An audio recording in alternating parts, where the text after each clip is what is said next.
and the bad guys, that war failed 6.5 years ago, right? Yeah, absolutely. So ever since then, it's just one reason that Afghanistan hasn't been as much in the newspapers and hasn't been as much of a national disgrace is because we don't have more troops there. It's still under 500 casualties there, although it's getting close. Yeah. Of course, after September 11th, some of the neoconservatives, I guess particularly Max Boot, wrote, lamenting the lack of American casualties in Afghanistan. We need to lose more American lives there so that, I don't know, to make it more worth it or something. Well, they're allowed to say things like that. They're allowed to say that a terror attack would be good for their candidate. Yeah. I want to play a clip for you here, Anthony. This was, I think the guy's name was Charlie Davis, something like that. Sorry if I got that wrong. He stopped by the blog the other day, and he dropped off this soundbite. It's a recording of an interview that he got, on the steps of the Imperial Senate with John D. Rockefeller IV, known as J. Rockefeller, the senior senator from junior senator from West Virginia. I forget. Anyway, so this is a clip from last year when Brian Ross from ABC News first broke the story about the CIA and whatever other covert agencies financing Jundullah, the al-Qaeda-like terrorist group there in western Pakistan, for use against the Iranians. And this is John Rockefeller, the chairman of the Senate Intelligence Committee. This is what he had to say about his powers of, checks and balances and so forth up there. Is there anything that you could do in your position as chairman of the Intelligence Committee to maybe find answers about this, if it is in fact going on? Don't you understand the way intelligence works? Do you think that because I'm chairman of the Intelligence Committee that I just say I want it and give it to me? They control it, all of it, all the time. I only get, and my committee only gets, what they want to give me. Is there any way, maybe not you, but somehow, that they can press the administration to find something, if they're doing this, if it may be illegal, is there any ways to find out? I don't know that. I deal with intelligence. Mm-hmm. That's it. Okay. They tend to avoid it. So there you go. That's John Rockefeller saying, I'm sorry, whatever covert action America might be engaged in against the Iranians, I have no idea what it is, and I'm not even going to bother to ask because they wouldn't answer me. Well, that's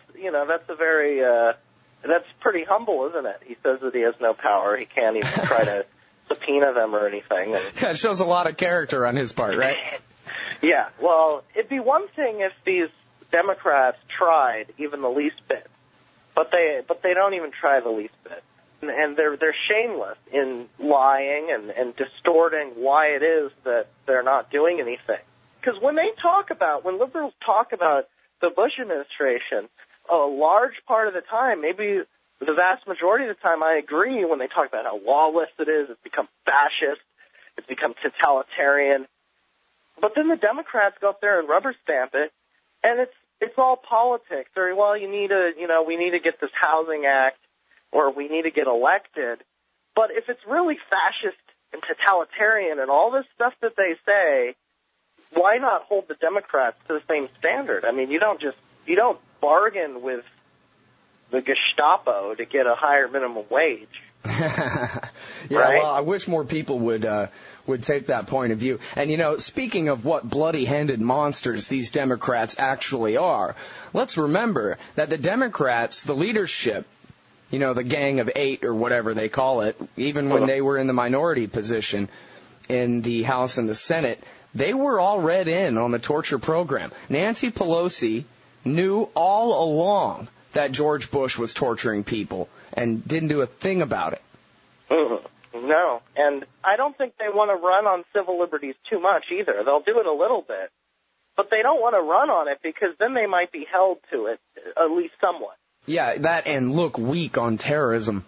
And, this whole weak thing, to the Democrats' credit, they kind of stopped being as much of the leaders of the war party, starting with Nixon. Though, of course, the Democrats in Congress didn't do much at all to stop Nixon until, much later. They just kept supporting the war, even though they didn't believe in it anymore because a Republican was in charge. But they still supported it.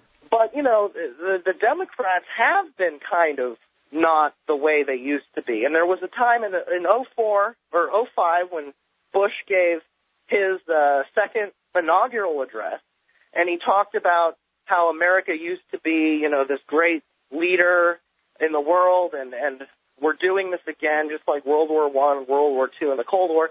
And Rush Limbaugh was sounding like this, like an old Democrat, as in like an FDR Democrat. And he was saying, Rush was saying, what happened to the Democrats? Now they're not like they used to be back when they'd be willing to kill lots of foreigners and torture and put people into concentration camps. And I thought, well, maybe the Democrats really aren't as bad as they used to be, which was being lamented by the conservatives. But now Obama, he switched gears, and he did change a little. Once he clinched the nomination, he started invoking Truman and FDR and Kennedy.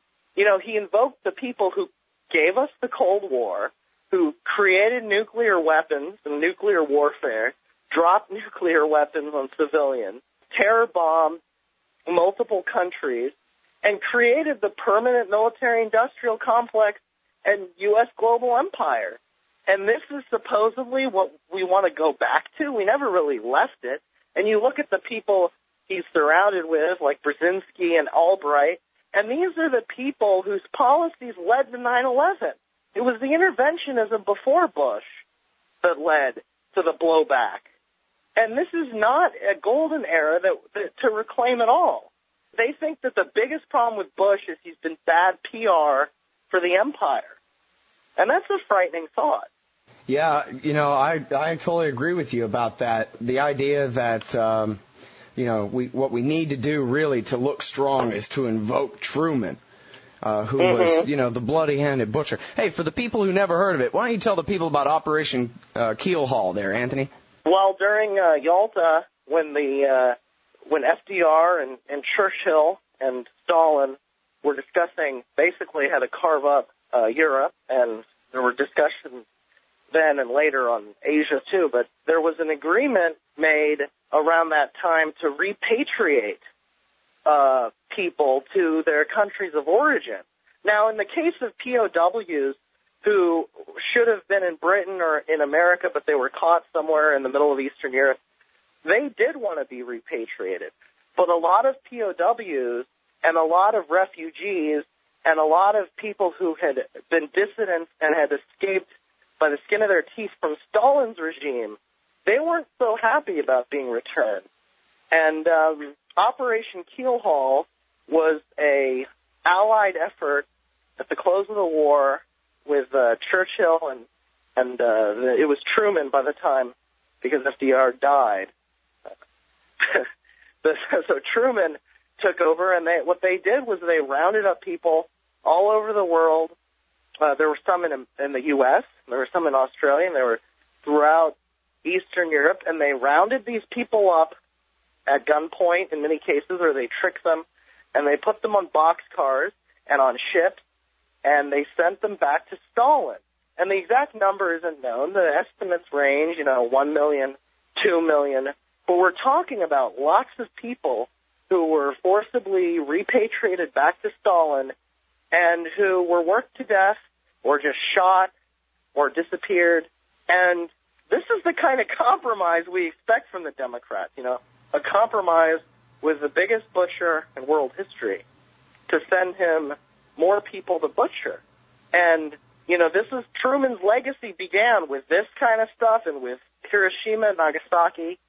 And then it continued with his wanting to create a national security state and build up the military. The Korean War? Right. But right before the Korean War, he was trying to find excuses. And then he supported the regime in Greece.